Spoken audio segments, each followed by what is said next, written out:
Hey, good afternoon, everyone. Harvest lang namin itong ating, oops, nandun kasi si Nala. Tabi ka dyan, Nala. I-harvest natin yung ating 2 perasong okra. Short video lang to para sa harvesting. Nala, what are you doing?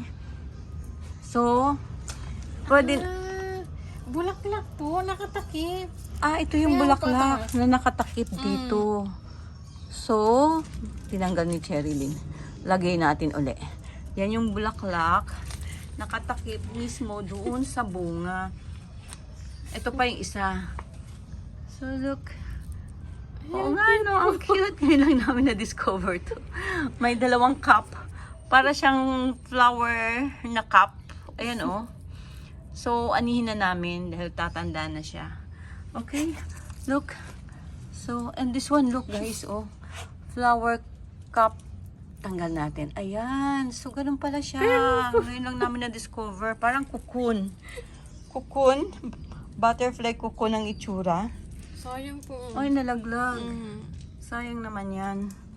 Anyway, kunin mo na yan, Yaya. Cherilyn.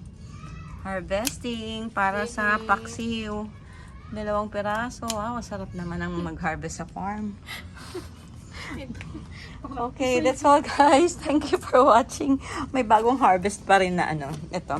Ka-harvest lang nito. Saba. Saba. And Nala is here. Ito na. Cute, cute. Cute, cute niya. Sobrang cute. So, nasa si Coco. Okay, Coco. Bye-bye na, Coco.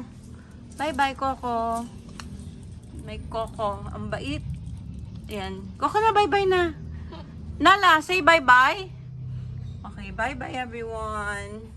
And let's go. Paksiw na natin yan. Kasama na yan sa paksiw bukas. Okay, bye. Thanks for watching. Simple garden vlog.